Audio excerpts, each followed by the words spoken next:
For thousands of years, Earth lived in silence. People looked at the stars, dreamed of life out there, and wondered if they were alone. What humans did not know was this: they were never alone. Across the galaxy, powerful alien empires already existed. Their ships crossed star systems in days. Their armies ruled hundreds of worlds, and their technology was centuries ahead of anything humans could imagine. And yet, they did nothing. They only watched. The aliens called themselves the Silent Watchers.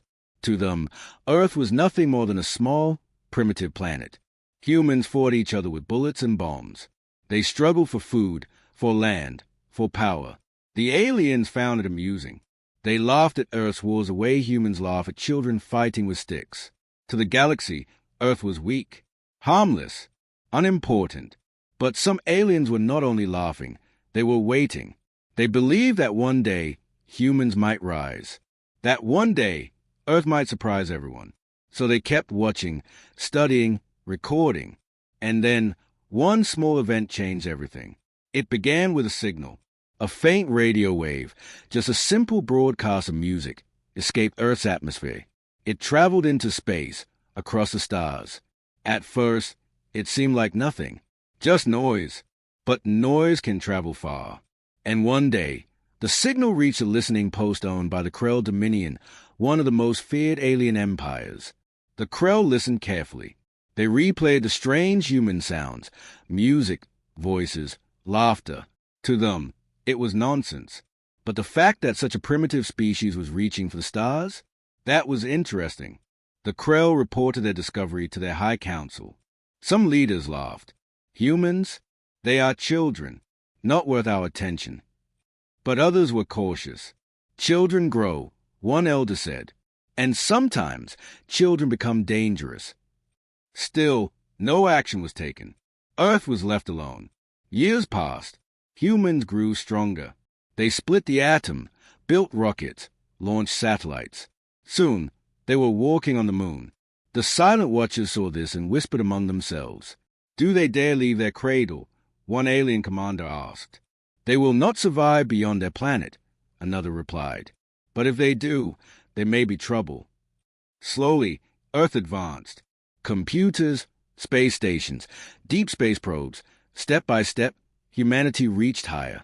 Yet in the eyes of the galaxy, they were still weak. And then came the moment no one expected. A human deep space radar system, built to scan asteroids, accidentally detected something strange. A faint metallic echo far beyond Pluto. At first, scientists thought it was a mistake. But it was not. It was real. Something huge was out there, something that did not belong. The object drifted silently at the edge of the solar system. No rocket trail, no heat signature, just waiting. It was alien. The discovery was kept secret. Governments panicked. Scientists whispered in fear. Was it a ship? A weapon? A probe? Nobody knew. But one thing was clear. Humanity was not alone in them all. For the first time, Earth understood the truth. The Watchers were real. And they were close. People reacted in different ways. Some were afraid. Some were excited. Many did not believe. But in the hidden rooms of power, leaders began to ask questions. If they are watching, what do they want? If they are waiting, what are they waiting for? And if they come, how can we survive? The object stayed silent. No signals. No movement. It simply floated there as if studying Earth. But Earth's own signals, radio, television, satellite data, kept leaking into space. Humans were telling the galaxy about themselves without even knowing it. Their victories, their wars, their hopes, and their fears broadcast to the stars. The Silent Watchers listened. They saw humans building weapons, launching war machines, fighting over borders. To them, it was proof. Earth was too busy fighting itself to ever become a true power. But the Watchers were wrong, because behind the noise of conflict, something else was growing inside humanity. A spirit, a stubbornness, a refusal to kneel. Humans had fought for survival on a dangerous planet filled with storms, volcanoes, predators, and disease. They were survivors by nature, and survival can be a dangerous weapon. The galaxy did not see it yet, but Earth was changing. Late one night, In a hidden laboratory, a young scientist stared at a design.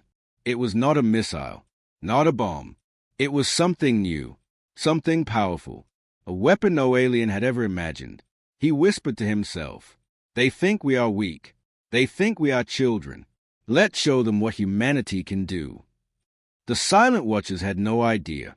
They believed Earth was still harmless. But in the shadows, a storm was forming. And soon, the first lightning would strike. The silent object at the edge of the solar system was not silent forever. One morning, every radar station on Earth lit up. The object moved. Slowly at first, then faster. Its path was clear. It was coming straight toward Earth. For weeks, fear spread across governments and secret agencies. Leaders tried to hide the truth, but whispers escaped. Something alien was on its way. Some people prayed. Others panicked. A few even cheered, believing it would bring peace or wisdom. But the Watchers were not coming with peace. The object entered orbit around Earth. It was not a rock. It was not a probe. It was a ship, huge, black, and silent, larger than any human city. Its surface was covered in strange glowing patterns, alive like fire. The world froze. Every television, every computer, every radio was filled with breaking news. We are not alone. For 3 days, the ship did nothing. It only hovered above the clouds, casting a shadow over oceans and cities. People watched from rooftops, holding their breath. Soldiers waited in bunkers, guns ready, though they knew bullets would mean nothing. Then, on the 4th day, the ship spoke. A voice, cold and powerful, filled the skies. It was translated into every human language at once. People of Earth, we are the Krell Dominion. You are not the first world we have visited, and you will not be the last. We come not for friendship. We come for order. You will serve, or you will be destroyed. The world trembled. The Krell did not hide their contempt. To them, humans were only animals with machines. The alien commander mocked Earth's weapons, calling them toys. You fight with iron and fire. We fight with suns. You cannot win. Fear spread like fire. Some leaders considered surrender. Others whispered about resistance. Ordinary people cried, shouted, prayed. Some stood tall, refusing to kneel. In the White House, in Moscow, in Beijing, in secret rooms across the world, generals and presidents asked the same question. If we fight, can we survive? The answer seemed hopeless. Humanity's missiles and jets looked small compared to the Krell's giant ship. Their armies were nothing against alien fleets. And yet, there was a choice. Surrender or fight. The Krell gave their warning. You have 7 days to decide. Bow, and we will let you live as servants. Resist, and we will erase you. The ultimatum echoed across the planet. On the first day, riots broke out. People demanded safety. Some begged to surrender. Others shouted that surrender meant slavery. Families argued, nations divided. On the second day, the Krell ship sent a demonstration. A single beam of light fired from orbit, striking the ocean. In seconds, the water boiled, and a mushroom of steam rose higher than clouds. The aliens were showing power without even aiming at a city. On the third day, panic became despair. Religious groups claimed the end of the world was near. Militaries prepared hopeless defense lines. But on the 4th day, something happened. In a hidden base, far below a mountain, a group of scientists and engineers gathered. Among them was the young scientist who had once whispered about a new weapon. He stood before generals and commanders and said, "They think we only have missiles. They think we only have bombs. But we have something else. We have been building it for years in secret. It is not finished, but it works." The generals leaned forward. The scientists pulled out blueprints and models. It was a railgun, massive, powerful, and unlike anything Earth had used before. Instead of explosives, it fired solid metal at speeds faster than anything known. Enough to tear through armor. Enough to pierce the sky. The room fell silent. One general asked, "Can it kill that ship?" The scientists hesitated. "We don't know, but it's our only chance."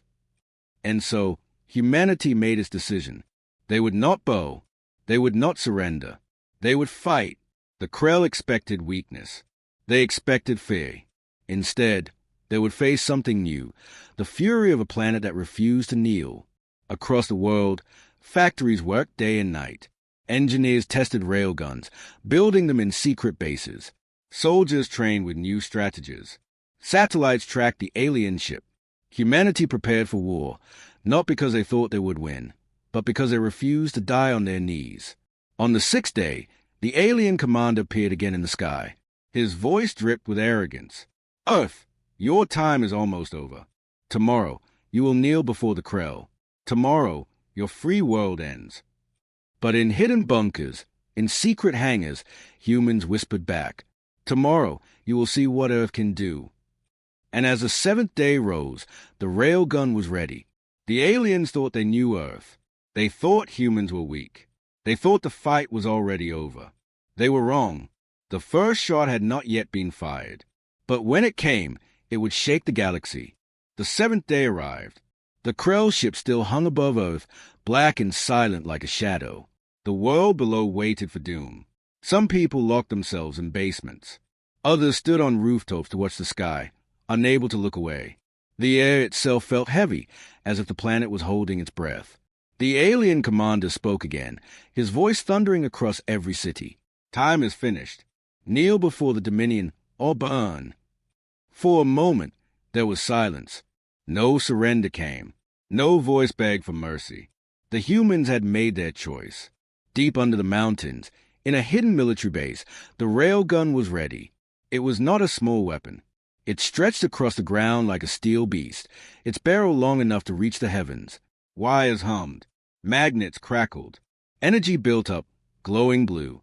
Soldiers stood nearby, watching with nervous eyes. Engineers whispered prayers.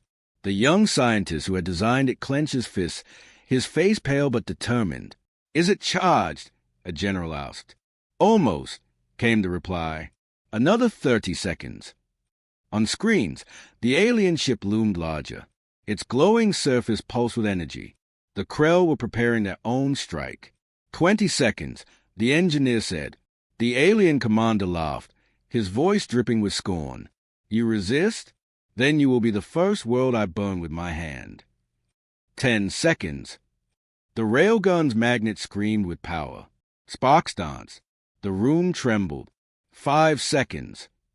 The young scientist whispered to himself, "Please work." 3, 2, 1. Fire. The railgun unleashed its fury.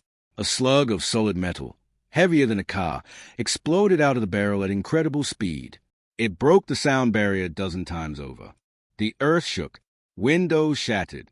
The night sky lit up with a streak of fire as the slug tore upward. In space, the Krell ship turned to aim its weapon. But it was too late. The slug struck. The alien ship shuddered. A soundless explosion ripped across its hull. Metal cracked. A fireball burst from its side. Pieces of glowing debris rained down through the atmosphere, burning across the skies like falling stars. For the first time in history, an alien ship screamed. The world gasped. In every city, people looked up and saw the impossible. Humans had struck the invincible. The Krell ship, once untouchable, was bleeding fire. In the control room, cheers erupted. Soldiers shouted. Engineers hugged each other. Tears ran down the scientist's face.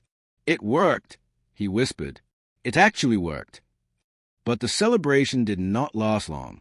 The alien commander's voice roared, louder than before, filled with rage. You dare strike the Dominion." The ship's glowing patterns flared red, its weapons charged. Lightning-like beams arced across the sky, hitting the oceans, shaking the earth.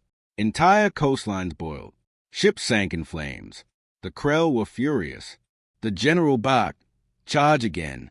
Fire again!" The railgun needed time. Its magnets overheated, its wires sparked. Engineers poured water, adjusted systems, shouted over alarms. 2 minutes until next shot. 2 minutes. Could they survive that long? The Krell ship unleashed another blast. A city vanished in a bowl of fire. Screams echoed across radio channels. The cost of defiance was real, and it was heavy. But in those terrible minutes, humanity did not surrender.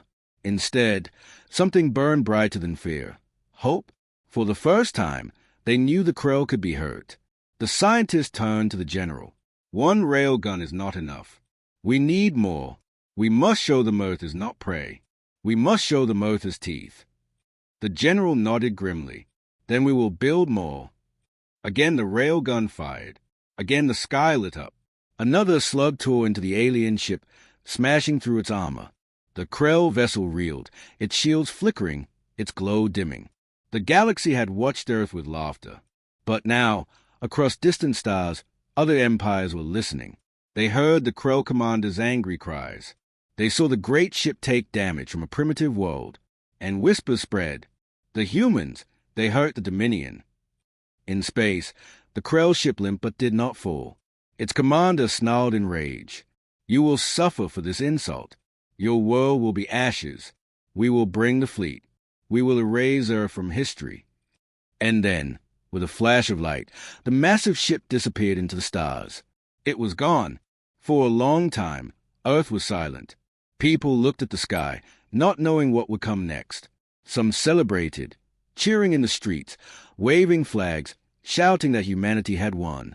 Others wept, mourning the destroyed city and the thousands of lives lost. Leaders stood before cameras, telling the world, we struck back. We are still alive, and we will be ready. But in hidden rooms, generals and scientists spoke the truth. The Krell will return, not with one ship, with many. The young scientist looked at his blueprints. His voice was quiet, but full of steel. Then we will be ready. We will not kneel. Not to them. Not to anyone. The railgun had fired only 2 shots. But those 2 shots had changed the galaxy. The silent watchers who once laughed at Earth now watched with something new, fear. And the story of humanity's defiance had only just begun. The Krell ship was gone. But Earth knew the truth. It had not been defeated. It had only retreated. In the weeks that followed, humanity prepared for the storm that was coming. Factories worked day and night, building more railguns. Hidden bases across mountains and deserts trained soldiers. Satellites were reproposed for defense. Nations that had once fought each other now stood side by side. For the first time in history, Earth was united, not by peace, not by trust, but by fear. Every radio telescope listened to the stars. Every scientist searched the skies. The question was not if the Krell would return. The question was when. And then the answer came. One cold night, a warning flashed across deep space sensors. A fleet was approaching. Not one ship, not 10, dozens. The Krell Dominion had returned, with vengeance. The message spread across Earth in seconds. Panic filled the streets again, but it was different this time. People were afraid, yes, but they were also angry. They remembered the city that had burned. They remembered the lives lost. And deep inside, they whispered the same words. We will not kneel. High above, the Krell fleet entered the solar system. Their ships were larger, stronger, glowing with terrible energy. The alien commander, scarred from the first battle, spoke again. Earth, you should have surrendered. Now, you will be punished. Your world will burn, and your name will be forgotten. But Earth did not answer with words. It answered with fire. From the deserts, from the oceans, from mountain bunkers, the new railguns roared. Massive slugs launched into the sky, tearing through the dark. Some missed. Some struck true. 2 alien ships shattered instantly, breaking apart in brilliant fireballs. For the first time, the galaxy witnessed something impossible, a primitive world, striking down the fleet of a great empire. The battle had begun. The Krell fired back. Beams of light slashed across the sky, ripping apart defense stations. One railgun installation exploded in flames. Cities shook. Thousands died. Yet still, Earth fought. In orbit, human satellites transformed into weapons. Hidden rockets carried warheads into space, targeting the alien fleet. Explosions bloomed among the stars, forcing the Krell to scatter. Down below, in command centers, generals shouted orders. Engineers recharged railguns. Pilots flew experimental space fighters, tiny compared to the Krell warships, but fast and fearless. They darted through fire, launching missiles, distracting the enemy, buying time for the railguns to reload. The alien commander roared in fury. These creatures fight like beasts. They do not know when they are beaten. But that was the truth of humanity. They did not stop. They did not bow. Even as ships burned, even as soldiers fell, the fighting spirit grew stronger. The galaxy watched. From faraway systems, other empires observed the battle. Many were silent. Some were shocked. A few even felt fear. If Earth could hurt the Dominion now, what would it become in 100 years? Back on Earth, the young scientist who had built the first railgun stood before a control screen, watching the chaos unfold. His invention had become humanity's sword, but he knew it was not enough. "They will not stop," he said softly. "They will keep coming, unless we break them here, today." Another railgun fired. Another Krell ship fell. The night sky above Earth was no longer dark. It blazed with fire, wreckage, and light. People across the planet watched, not from fear, but with pride. For the first time, humanity was not the prey. Humanity was fighting back. But victory was not free. A massive Krell warship descended lower, its weapons glowing brighter than the sun. It aimed not at soldiers, not at bases, but at a city, millions of innocent people. In the command center, alarm screamed. The general slammed his fist. "They are targeting civilians." The scientist turned pale. "We don't have enough power charged. We can't stop it in time." The alien commander's voice boomed, full of cruelty. "You strike like insects. Now watch your people burn." The weapon charged. The city below braced for death. Families held each other. Children cried. And then one last railgun fired. It was not ready. It was not perfect. But it fired. The slug tore through the sky, faster than lightning, and struck the Krell ship before it could release its weapon. The explosion lit the heavens. The alien ship broke apart, falling in burning pieces into the ocean. The city was saved. The world erupted in cheers, but the war was not over. Dozens of Krell ships still circled above, weapons ready. Humanity had bought time, but at a terrible cost. Half their railguns were destroyed, and millions had died. Still, the people of Earth stood tall. Their voices rose together, across every nation, across every language. "We are still here. We will fight. We will never kneel." The battle burned across the stars, and the galaxy could no longer ignore the truth. Earth was no longer just a primitive world. Earth had become a battlefield. And soon, the name of humanity would echo across the universe. The battle in orbit had ended, but the scars remained. Across Earth, cities burned.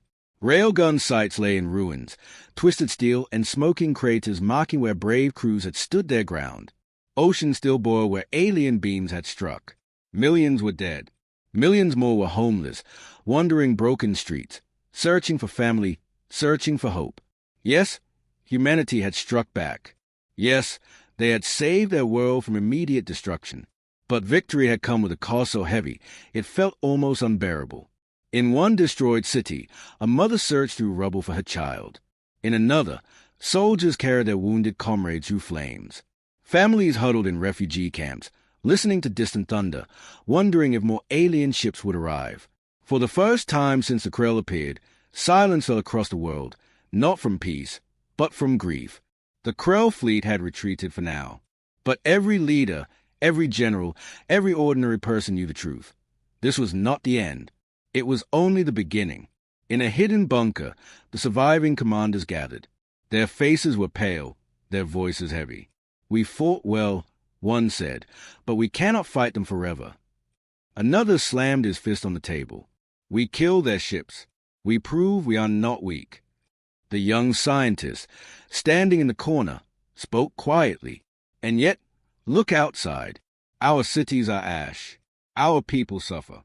The Krell wanted to break us. If they return with a larger fleet, we may not survive." The room fell silent. This was the price of defiance. To resist was noble. To resist was human. But to resist meant sacrifice, pain, and loss. Still, no one spoke of surrender. Not a single leader suggested bowing to the Krell. Humanity had made its choice. Even in grief, even in pain, they would not kneel. Outside, the people of Earth began to rebuild. Men and women cleared rubble. Children carried water. Farmers planted food in fields scorched by fire. Soldiers stood guard, watching the skies. The planet was broken, but not defeated. And something else was happening, something the Krell had not expected. Nations that once hated each other now shared supplies. Soldiers from rival armies fought side by side. Refugees from across the world found homes with strangers who welcomed them. For the first time in history, Earth was one people. Pain had united them, but the price of defiance grew heavier with each day. Supplies ran low. Power grids collapsed. Disease spread in refugee camps. The Krell's attacks had not only killed, they had shattered the systems that kept civilization alive. In the middle of this suffering, a message was sent. It was not meant for the Krell. It was not meant for Earth. It was sent into deep space, aimed at anyone who might hear. The message was simple. A recording of a human voice, spoken with pride. We are Earth. The Krell tried to break us. We are still here. If we fall, let the galaxy know we did not bow. We fought. The signal traveled into the stars, faster than light could carry. Somewhere, someday, other civilizations would hear it. The silent watchers, who once laughed at humanity, would hear humanity's roar. But messages could not rebuild cities. Word could not stop hunger. People needed more. They needed hope. And so the scientist returned to his work. His hands were blistered, his eyes red from sleepless nights. But he would not stop. He studied railguns, making them stronger, faster, more powerful. He dreamed of orbital cannons, weapons that could strike before the Krell even entered the atmosphere. When others asked why he pushed himself so hard, he gave only one answer. Because the price we pay today will be nothing compared to the price of surrender tomorrow.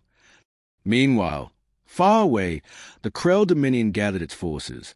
The commander who had tasted Earth's defiance stood before his council, his scarred face twisted with rage. These humans are dangerous, he spat. They killed our ships. They resist where others surrender. If they are allowed to rise, they will become a threat to the galaxy itself. We must return. We must erase them completely. The council agreed. The order was given. A new fleet, larger than before, armed with weapons of unimaginable power, was prepared. The war was not finished. It was only sleeping. Back on Earth, a young child asked the mother, "Why do the stars hate us?" The mother knelt down, holding her close. "The stars do not hate us, my love. They are only afraid. And when the stars are afraid, that means we are strong." The price of defiance was heavy. It was written in fire and blood, but it was also written in courage. Earth had survived the first storm, but the second was coming. And when it arrived, the world would have to decide once more, how much more were they willing to pay for freedom? The skies above Earth were quiet again, but the silence was not peace. It was the silence before the storm. Deep in space, the Krell Dominion was preparing a new fleet. Larger, deadlier, endless. Their commanders swore vengeance. Their pride had been wounded, and pride is dangerous. On Earth, leaders knew the truth. The Krell would not stop until humanity was ashes. And so, in hidden bases and broken cities, people worked day and night. They built, they trained, they prepared. This was not just survival anymore. This was a race against time. Factories that once made cars now built drones. Scientists turned passenger rockets into weapons. Shipyards produced strange new machines, satellites armed with cannons, fighters designed for space, stealth craft that could vanish in darkness. Humanity was not only rebuilding, humanity was transforming. In a secret meeting, generals gathered around a holographic map of the solar system. The young scientist stood with them, his face thin from exhaustion but his eyes burning with determination. He pointed to the map. "The Krell will arrive here, near Jupiter. Their fleet is too large. If they reach Earth, we cannot win." "So what do you suggest?" a general asked. The scientist's hand trembled as he spoke. "We take the fight to them. We meet them before they reach us. We strike first." The room erupted in disbelief. Strike the Krell in open space? With what? With a handful of railguns and half-broken ships. But the scientist did not waver. If we wait, Earth dies. If we fight in orbit, Earth burns. Our only chance is to gamble everything. One battle, one strike. Win there or be destroyed. The generals fell silent. The gamble was insane, but it was the only path left. And so, humanity prepared its final defense. They called it Operation Dawnfire. Rail guns were mounted on space stations. Stealth drones were hidden among asteroids. Orbital cannons, built in secret, were armed for the first time. Pilots kissed their families goodbye, knowing they might never return. Soldiers wrote last letters, sealed in envelopes for loved ones. Across the world, people prayed, not for victory, but for courage. Then, the warning came. The Krell fleet entered the solar system. Dozens of massive ships, glowing with red energy, surrounded by swarms of smaller craft. It was a sight that froze the blood of every human who saw it. The alien commander's voice echoed through the void. "Earth, this is your end. No defiance will save you now." But this time, Earth answered. The first railgun fired from a hidden base on the moon. A slug of metal streaked through space, piercing one of the Krell escorts. The ship exploded in silence, fire blooming among the stars. Then, the battle began. From behind asteroids, human stealth drones swarmed, launching missiles at the Krell. Space stations lit up with cannon fire. Orbital defenses rained destruction. The Krell were stunned. They had expected fear. They had expected surrender. Instead, they found a planet that had turned itself into a fortress. The alien commander snarled, "Crush them, leave nothing alive." The battle raged across the void. Human ships darted between giants, too small to hit, striking like hornets. Railguns fired again and again, tearing holes in Krell armor. For every human ship destroyed, another fought harder. On Earth, billions watched the battle in the skies. Every flash of light was a prayer. Every explosion was a scream. The young scientist stood in the control room, eyes fixed on the screens. Sweat ran down his face. "Hold the line," he whispered, "just a little longer." But then, the Krell revealed their true weapon. A ship larger than any other emerged from behind Jupiter. Its surface glowed like a star, its weapon charging with terrible power. It was not aiming at ships. It was aiming at Earth itself. Alarms rang. Generals shouted. The scientist's heart froze. If the weapon fired, Earth would be shattered in one strike. In desperation, the last plan was put into motion. A human flagship, carrying the most powerful railgun ever built, charged directly the alien superweapon. Its captain knew the mission was suicide. He did not care. His final words were broadcast to the world. Humanity lives free, or not at all. The ship roared forward. Krell beams tore into its hull, ripping it apart piece by piece. But it kept moving, burning, breaking, yet still alive. And then it fired. The railgun slug tore through space, glowing with the fire of humanity's rage. It struck the alien superweapon dead center. The explosion was brighter than the sun. Krell ships scattered, their fleet thrown into chaos. The price was heavy. The human flagship was gone, its crew lost. But their sacrifice had saved Earth. For the first time in the war, the Krell retreated. Their commander's voice was filled with fury and disbelief. This is not possible. This is not the end. But the truth was clear. The turning point had come. Humanity had not been broken. Humanity had fought back and won a battle no one believed possible. Across the galaxy, whispers spread like wildfire. The humans, the primitives, they stood against the Dominion and lived. Earth was no longer just a weak world. Earth had become a legend. But legends come with a price. And the Krell were not finished. The final storm was still ahead.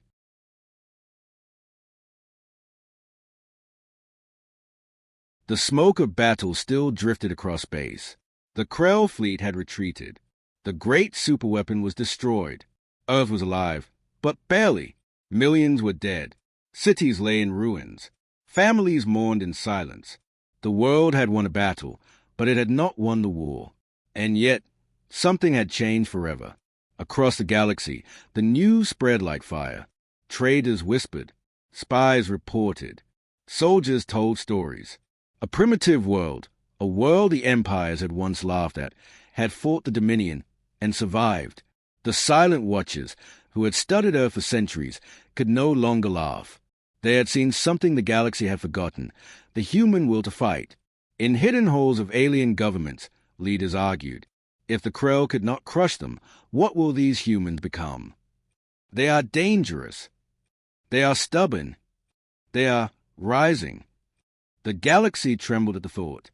Back on Earth, the young scientist stood among the ruins of his lab.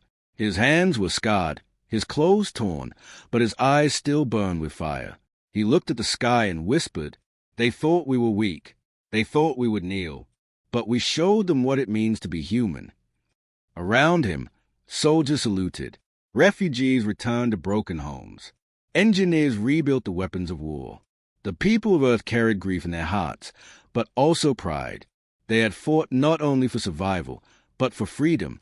In the United Nations chamber, world leaders gathered. No flags, no borders, only one symbol, Earth. They spoke with one voice for the first time in history. We will not hide. We will not beg. We will not kneel. If the galaxy wants war, then the galaxy will learn the meaning of resistance. The Krell were furious. Their pride was shattered. Their fleets prepared once more. But something had changed in them, too. They no longer looked at Earth as prey. They looked at Earth as an enemy. And in the galaxy, an enemy is respected, even if feared. But Earth's message was not only heard by the Krell. Other civilizations listened too, some in secret, some in awe, some in fear. And a thought began to grow. If humans could do this now, what would they become in 100 years? The galaxy had expected surrender.